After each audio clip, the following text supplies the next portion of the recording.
So చాలా మంది retirement planning fail అవుతుంది. ఎందుకంటే మీరు మీ ఎక్స్‌పెండిచర్ ని సరిగ్గా ఎస్టిమేట్ చేయలేకున్నట్లయితే, ఫ్యూచర్ ఇన్‌ఫ్లేషన్ ని సరిగ్గా ఎస్టిమేట్ చేయకున్నట్లయితే మీ retirement is going to fail. ఈ వీడియోలో ప్రాక్టికల్ గా ఫైర్ కాన్సెప్ట్ ని ఎలా ఇంప్లిమెంట్ చేయాలి, చాలా మంది ఫైర్ కాన్సెప్ట్ లో మిస్ అయ్యే ఇంపార్టెంట్ పాయింట్స్ గురించి ఈ వీడియోలో డిస్కస్ చేయాలి. టిపికల్ గా ఫైర్ గురించి మాట్లాడినప్పుడు most of the people talk only about retirement. So మనకి retirement is not the only goal. మనకి ట్రూ ఫైనాన్షియల్ ఇండిపెండెన్స్ ఎప్పుడు వస్తుందంటే మనకున్న అన్ని ఫైనాన్షియల్ గోల్స్, పిల్లల ఎడ్యుకేషన్ కావచ్చు, పిల్లల మ్యారేజ్ విషయం కావచ్చు, ఇలా రకరకాల గోల్స్ ఉంటాయి అన్నమాట. ప్రతి ఇండివిజువల్ కూడా, ప్రతి ఫ్యామిలీకి కూడా యూనిక్ గోల్స్ ఉంటాయి.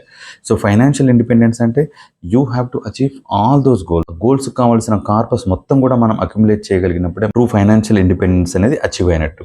కేవలం మనం ఒక రిటైర్మెంట్ కార్పస్ ఒకటే అక్యుములేట్ చేసుకుంటే మన ట్రూ ఫైనాన్షియల్ ఇండిపెండెన్స్ అనేది ఉండదు. ఈఎంఐస్ ఉన్నా కానీ, లేకపోతే రిటైర్మెంట్ పర్పస్ కోసం దాచుకున్న కార్పస్ లోంచి మీరు వేరే గోల్స్ కోసం, అంటే పిల్లల కోసం, లేకపోతే ఇంకా వేరే ఇల్లు కొనడం లాంటివి, ఇట్లా రకరకాల వేరే గోల్స్ కోసం మీరు ఖర్చు పెట్టారంటే ఆ కార్పస్ అంతా కూడా చాలా ఫాస్ట్ గా అయిపోయి then you have to depend on somebody else to take care of your retirement. So FIRE stands for financial independence. First 2 letters stands for financial independence. మనకు ఫైనాన్షియల్ ఇండిపెండెన్స్ ఉండాలి అంటే మన కార్పస్ అనేది మనకు కావాల్సిన గోల్స్ కి సరిపోవాలి, లేకపోతే ఆ కార్పస్ జనరేట్ చేసే ఇంట్రెస్ట్ మన గోల్స్ కోసం సరిపోవాలి. రెండవది రిటైర్ ఎర్లీ అంటే టిపికల్ రిటైర్మెంట్ ఏజ్ కంటే కూడా, అంటే టిపికల్ గా మనం రిటైర్మెంట్ అనే ట్రెడిషనల్ రిటైర్మెంట్ ఏజ్ వచ్చేసి 60 years అనుకుంటే, సో ఫైర్ మూవ్మెంట్ లో చాలా ఎర్లీగా, అంటే ఒక 40 years లోనే, 45 years లోనే, ఎర్లీ ఏజ్ లో మీ రిటైర్మెంట్ గోల్ అనేది పెట్టుకుంటారనమాట.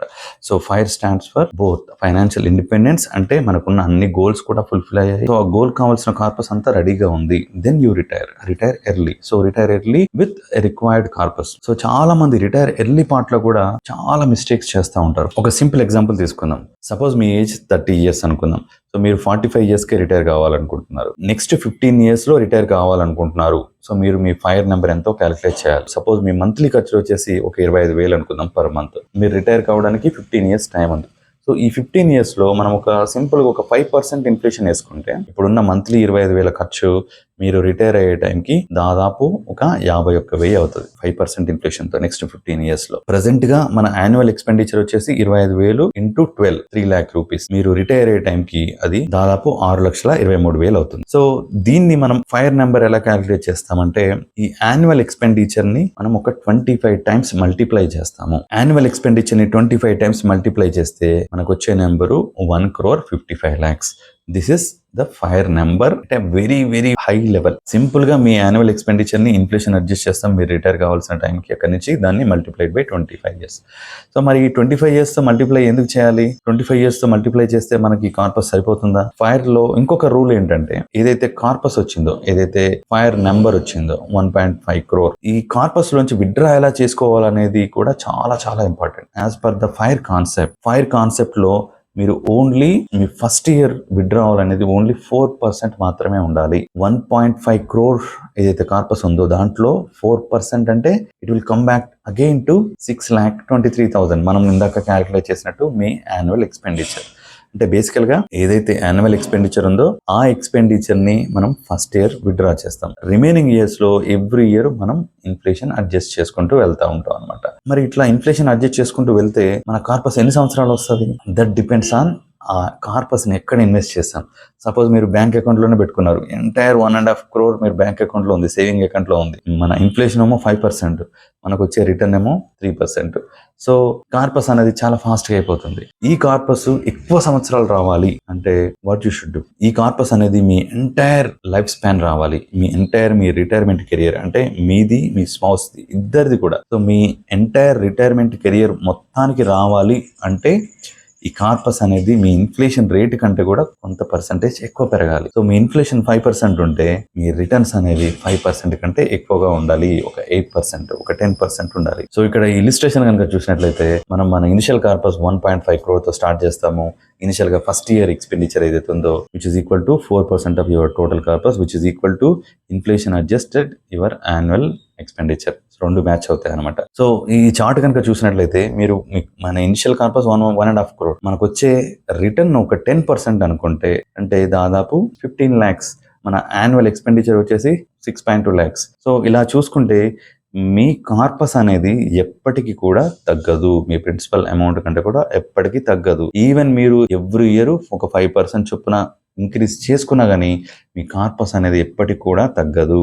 ఎందుకంటే మీ గ్రోత్ అనేది ఇన్ఫ్లేషన్ కంటే ఎక్కువగా ఉంది, ఇన్ఫ్లేషన్ కంటే డబుల్ ఉంది. ఇన్ఫ్లేషన్ 5% అనుకుంటే మనకు వచ్చే రిటర్న్ 10%. ఇక్కడ కొన్ని ప్రాబ్లమ్స్ ఉన్నాయి. ఓకే, సో నెంబర్ 1 ప్రాబ్లం వచ్చేసి చాలా మంది ఫైర్ క్యాలిక్యులేట్ చేసేటప్పుడు చేసే బిగ్గెస్ట్ మిస్టేక్ ఏంటంటే వాళ్ళు ఎక్స్పెండిచర్స్ ఓన్లీ చాలా సూపర్ఫిషియల్గా క్యాలిక్యులేట్ చేస్తారు. సో ప్రజెంట్గా ఉన్న ఎక్స్పెండిచర్ అంటే only they look at superficial expenditure. Superficial expenditure అంటే only groceries, only utility bill, ఇలాంటివి మనకు పైకి కనపడేవి మాత్రమే చూస్తారు. బట్ తెలియకుండానే చాలా ఎక్స్పెండిచర్ చేస్తుంటాం. వాటన్నిటిని కూడా మనం ఫైర్ నెంబర్ క్యాలిక్యులేట్ చేసేటప్పుడు మనం ఫ్యాక్టర్ చేయాలి. లేకపోతే మీ క్యాలిక్యులేషన్ అనేది చాలా రాంగ్ అవుతుంది, మీ కార్పస్ అనేది చాలా త్వరగా ఎగ్జాస్ట్ అయిపోతుంది. సో ఫైర్ నెంబర్ క్యాలిక్యులేట్ చేసేటప్పుడు మీ ఎక్స్పెండిచర్స్ ని చాలా కేర్ఫుల్ గా చూడాలి. ఇప్పుడు ప్రెసెంట్ గా ఉన్న ఎక్స్పెండిచర్ ఒకటే కాదు, మీరు రిటైర్ అయిన తర్వాత వచ్చే ఎక్స్పెండిచర్ కూడా చాలా చాలా ఇంపార్టెంట్. రిటైర్ అయిన తర్వాత చాలా డిఫరెంట్ ఎక్స్పెండిచర్స్ ఉంటాయి. ఈ రోజు ఉన్న ఎక్స్పెండిచర్ రిటైర్మెంట్ అయిన తర్వాత చాలా కంప్లీట్ గా డిఫరెంట్ ఉంటుంది. ప్రెసెంట్ గా చూస్తే ఆ ఎక్స్పెండిచర్ ఉండదు మీ దాంట్లో, బట్ రిటైర్ అయిన తర్వాత ఆ ఎక్స్పెండిచర్ సడన్ గా వస్తుంది. దాన్ని మీరు ఫ్యాక్టర్ చేయలేదనుకోండి, సో మీ కార్పస్ అనేది ప్లాన్ చేయని ఐటమ్ లోకి మీ కార్పస్ ని వాడుకోవాల్సి వస్తుంది. So you have to think very very care. ఈ ఫైర్ అనేది వినడానికి బాగానే ఉంటుంది, కాకపోతే ప్రాపర్ ఎక్స్పెండిచర్ అనాలిసిస్ చేయకుండా, మిగతా ఆస్పెక్ట్స్ పట్టించుకోకుండా, ఇన్ఫ్లేషన్ కానీ ఫ్యూచర్ ఎక్స్పెండిచర్ గురించి మీరు సరిగా ఆలోచన కనుక చేయకున్నట్లయితే మీ రిటైర్మెంట్ ప్లానింగ్ అనేది it's going to fail. This is an example of a person who retired in 30s by saving $2.5 million. Okay, and after retiring, within 10 years of retirement, he realized that his retirement corpus is not enough. He could not anticipate the cost of medical expenditure. He need to pay $2,500 per month for health insurance premiums. But in India, మనకు first of all health insurance ఉండడమే గగనం. Okay, so first of all చాలా మందికి ఇండియాలో health insurance లేదు. రెండవది, health insurance ఉన్నా కానీ ఆ ప్రీమియమ్స్ ఎలా పెరగబోతున్నాయి అనేది nobody has thought about it. Okay, it is going to be a biggest challenge in next 15-20 years. Health insurance premiums are going to rise like anything because of medical inflation. Medical inflation is at 14%. మీరు మీ retirement ప్లానింగ్లో ఇలాంటి విషయాలు కనుక మీరు ignore చేశారంటే, medical inflation కానీ, health care cost కానీ, వీటన్నిటిని కూడా మీరు సరిగా అనాలిసిస్ చేసి సరిగా ఇంక్లూడ్ చేయకుంటే, సూపర్ఫిషియల్గా మీరు 25 times ఆఫ్ యాన్యువల్ ఎక్స్పెండిచర్ కనుక తీసుకున్నట్లయితే మీ retirement is going to fail. Okay, so what are the items, ఏమేమి ఐటమ్స్ మీరు చాలా శ్రద్ధగా, చాలా క్లియర్గా మీరు ఆలోచించాలి, చాలా కేర్ఫుల్గా ఆలోచించాలంటే నెంబర్ 1 వచ్చేసి health care. So health care is the biggest expenditure. Health insurance లేకుండా మీ హాస్పిటలైజేషన్ బిల్లు మీరు పే చేయలేరు మీరు రిటైర్ అయిన తర్వాత. నెక్స్ట్ 15-20 years తర్వాత ఇట్ ఈస్ ఇంపాసిబుల్. సో డెఫినెట్గా you have to include your health insurance as part of your retirement planning. మీరు మీ ప్రీమియమ్స్ని మీ annual ఎక్స్పెండిచర్లో ఇంక్లూడ్ చేయాలి. అది కూడా మెడికల్ ఇన్ఫ్లేషన్ పెరుగుతుంటే మీ హెల్త్ ఇన్సూరెన్స్ ప్రీమియమ్స్ అలాగే ఉండవు. హెల్త్ ఇన్సూరెన్స్ ప్రీమియమ్స్ కూడా చాలా ఫాస్ట్గా పెరుగుతూ ఉంటాయి. So you have to incorporate. You cannot simply assume 5% inflation. This is one aspect of it. రెండవది, ఇండియాలో ఈవెన్ మీకు హెల్త్ ఇన్సూరెన్స్ ఉన్నా కానీ మీకు ఓన్లీ హాస్పిటల్ అడ్మిట్ అయితే తప్పించి కవరేజ్ అనేది ఉండదు. బట్ అన్ని కేసుల్లో కూడా హాస్పిటలైజేషన్ అడ్మిషన్ మనం కాలేము. ఎందుకంటే there are lifestyle diseases. ఒకసారి రిటైర్ అయిన తర్వాత there are lifestyle chronic diseases like BP, diabetes, ఇవన్నీ కూడా ఏంటంటే క్రానిక్ డిసీజెస్. వీటన్నిటి కూడా రెగ్యులర్ మెడికేషన్ వాడాల్సి ఉంటుంది. ఈ regular medication out patient basis మీద వాడాల్సి ఉంటుంది. అన్ఫార్చునేట్గా ఇండియాలో అవుట్ పేషెంట్ మెడికేషన్ అనేది చాలా ఇన్సూరెన్స్ కంపెనీస్ కవర్ చేయవు. సో ఎవ్రీ మంత్ మీ medical bill, only out patient medical bill వచ్చేసి కొన్ని వేలల్లో ఉంటుంది. Even today many people pay almost ఒక 3,000 నుంచి 5,000 rupees per month medical bill. Even today BP medicine కావచ్చు, కొలెస్ట్రాల్ మెడిసిన్ కావచ్చు, మల్టీవిటమిన్ టాబ్లెట్స్ కావచ్చు, థైరాయిడ్ మెడిసిన్ కావచ్చు, ఇట్లా రకరకాల medicine even today every day చాలామంది వాడేవాళ్ళు ఉంటారు. ఒకసారి రిటైర్ అయిన తర్వాత, ఒక ఏజ్ వచ్చిన తర్వాత వీటి నుంచి ఎవరు తప్పించుకోలేరు unless you keep yourself fit, okay, forever. So which is not possible. Countries like US and UK, there is a government subsidized medical help. Tax పేయర్స్కి ఒక ఏజ్ వచ్చిన తర్వాత, ఫర్ ఎగ్జాంపుల్ USలో 65 years వచ్చిన తర్వాత complete treatment అనేది government support చేస్తుంటుంది. Medicare అంటారు దీన్ని. సో USలో మెడికేర్ ఉంది, బట్ అన్ఫార్చునేట్గా ఇండియాలో మనకి మెడికేర్ లేదు. మన హెల్త్ని మనమే చూసుకోవాలి. హెల్త్ ఇన్సూరెన్స్ ప్రీమియమ్స్ మనమే పే చేసుకోవాలి. అవుట్ పేషెంట్ మెడిసిన్ గురించి మనమే ఆలోచించాలి, దానికి సంబంధించిన ఫండ్ ఉండాలి. ఇంకొకటి లాంగ్ టర్మ్ కేర్ ఒక ఏజ్ వచ్చిన తర్వాత, ఒక 70 ఇయర్స్ వచ్చిన తర్వాత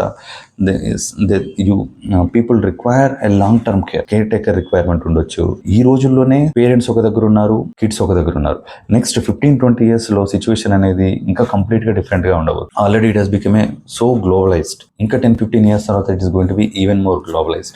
కిడ్స్ ఎక్కడ ఉంటారో తెలియదు. You need to have enough funds to take care of me health, me spouse health కూడా చూసుకోవడానికి కేర్ టేకర్ కూడా అవసరం కావాల్సి ఉండొచ్చు. సో దానికి కూడా you need to have fund for that. If you are planning for FIRE అంటే basically there is no dependency on anybody. So children పైన కానీ, గవర్నమెంట్ పైన కానీ, ఎవరిపైన కానీ డిపెండెన్సీ లేకుండా కంప్లీట్ గా మీ ఓన్ గా మీ ఫండ్ తో మీరు ప్లాన్ చేసుకోవాలనుకుంటే ఇవన్నీ కూడా మీరు ఇంక్లూడ్ చేసుకోవాలి. So this is the health care related expenditure. So ఇంకొక ఆస్పెక్ట్ ఏంటంటే, ఒకసారి రిటైర్ అయిన తర్వాత మనం ఇంట్లో ఈ వెనకటి రోజుల్లాగా ఇంట్లోనే కూర్చొని రామకృష్ణ అనే రోజులు పోయాయి. ఇంతకుముందు మన తండ్రులు కానీ, తాతలు కానీ, వాళ్ళ retirement, there is no retirement for basically they use to stay with their children and take care of the grandchildren. So కానీ ఈ రోజుల్లో అలా కాదు. People are traveling around the world. ఒకసారి ఫైర్ నెంబర్ అచీవ్ అయిన తర్వాత you cannot sit at home. So you will develop some hobbies, you go travel around the world. So అది that is a huge expenditure. Now foreign ట్రిప్స్కి వెళ్ళడం అనేది చాలా common అయిపోయింది. Vacation, annual vacation కావచ్చు, biannual vacation కావచ్చు, ఇది చాలా కామన్ అయిపోయింది. బట్ మీరు మీ రిటైర్మెంట్ ప్లానింగ్లో ఇది ఇంక్లూడ్ చేయకుంటే, so you exhaust your retirement corpus very very fast. Okay, so you have to include your hobbies. ఈ రిటైర్ అయిన తర్వాత మీరు ఏమేమి, మీ ప్యాషన్ ఏంటిది, మీరు ఏం చేయాలనుకుంటున్నారు, ఏదైనా క్లబ్స్లో జాయిన్ అవ్వాలనుకుంటున్నారా? చాలా మందికి స్పోర్ట్స్ మీద ఇంట్రెస్ట్ ఉంటుంది, చాలా మందికి ఫిట్నెస్ మీద ఇంట్రెస్ట్ ఉంటుంది, చాలా మందికి వెకేషన్ మీద ఇంట్రెస్ట్ ఉంటుంది, చాలా మందికి సింగింగ్ మీద ఇంట్రెస్ట్ ఉంటుంది.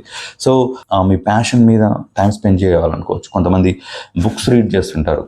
So this is a magazine cost. If you are a movie buff, okay, this is entertainment cost. ఇలాంటివన్నీ కూడా మీ యాన్యువల్ ఎక్స్పెండిచర్లో ఇంక్లూడ్ చేయాలి.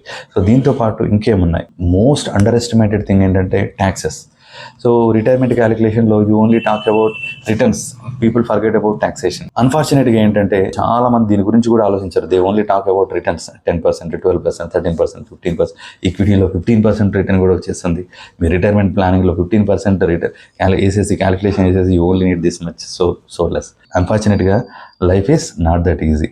So you have to pay taxes, okay, and you cannot put everything into equity. Okay, so after retirement తర్వాత మీ return expectation అనేది చాలా చాలా తక్కువగా, కన్జర్వేటివ్గా ఉండాలి. You can not expect 12%, you can not expect 15%. Okay, so you don't want to blow your retirement corpus. Inflation ఎస్టిమేషన్లో అగ్రెసివ్గా ఉండాలి, రిటర్న్ ఎక్స్పెక్టేషన్లో కన్జర్వేటివ్గా ఉండాలి. సో అప్పుడే మీ ఫైర్ అనేది వర్కౌట్ అవుతుంది. ఇన్ఫ్లేషన్లో కన్జర్వేటివ్గా ఉండి రిటర్న్లో అగ్రెసివ్గా ఉంటే it's not going to work. Okay, so very conservative estimation of returns and taxation, post taxation returns మాత్రమే కన్సిడర్ చేయాలి. బేసికల్గా మీరు సపోజ్ మీరు ఒక డెట్ ఫండ్లో పెట్టారు, లేకపోతే ఈక్విటీ ఫండ్లో పెట్టారు. So there is a long term capital gain tax, there is a short term capital gain tax. All these things you have to factor while calculating the returns. Okay, you can only take post tax returns, not pretax returns. Okay, so expenditure పరంగా ఇంకా చాలా items ఉన్నాయి. I listed some of those items. Every day మనం ఇంట్లో వండుకోవడం అనేది already తగ్గిపోయింది. చాలా మంది nowadays people are ordering weekly ఒకసారైనా people are ordering on Zomato or Swiggy. So ఇంకా 15 years తర్వాత ఇంట్లో వండుకోవడం అనేది ఇంకా ఫర్దర్గా తగ్గిపోతుంది. అంటే దట్ మీన్స్ మీ కాస్ట్లు కూడా ఈక్వల్గా పెరిగిపోతూ ఉంటాయి. So the percentage of eating out will go up. అంటే మీ కాస్ట్ కూడా చాలా ఫాస్ట్గా పెరుగుతూ ఉంటుంది. సో డైనింగ్ అవుట్కి per year what is my budget? Okay, you have to put ఎంటర్టైన్మెంట్కి what is my budget? These things you can control. Okay, for example you cannot control health insurance, you cannot control health care cost. Okay, but you can control things like eating out, you can control things like entertainment expenditure, you can control expenditure like telephone bill. Few things you can control. Okay, చాలా typical for Indian people, Indian mentality ఏంటంటే, so ఇండియాలో ఒక age వచ్చిన తర్వాత you start spending money on your grandchildren also. So our grandchildren expect you to give some money. మనవలకి, మనవరాలకి, ఫంక్షన్స్కి, బర్త్డేలకి they give money. Society expects money. Girl child అయితే ఆర్నమెంట్స్ ఇవ్వడం ఏదైనా ఫంక్షన్కి, బాయ్ అయితే వేరే విధంగా కంపెన్సేట్ చేయడం, బైక్ కొనివ్వడము, లేకపోతే సైకిల్ కొనివ్వడము వాళ్ళ బర్త్డేలకి. ఇట్లా రకరకాల ఎక్స్పెండిచర్ ఉంటుంది. మీరు వీటన్నిటిని ఇగ్నోర్ చేశారంటే మీ FIRE is gone for a toss. Okay. So you ఇందాక ఎగ్జాంపుల్లో చూసినట్టుగా ఒక 10 years తర్వాత రియలైజ్ అయ్యి నా కార్పస్ సరిపోదు, మళ్ళీ నేను వచ్చి వర్క్ చేస్తా అంటే కుదరదు. అది ఓన్లీ ఒక 50-60 years ఏజ్లో మేబీ వర్కౌట్ అవుతుందేమో, బట్ 60 తర్వాత మీరు రియలైజ్ అయితే there is no way you can ఆ ఏజ్లో వెళ్ళి వర్క్ చేయడం అనేది నాట్ పాసిబుల్ ప్రజెంట్గా ఉన్న సిచ్యువేషన్లో. ఓకే.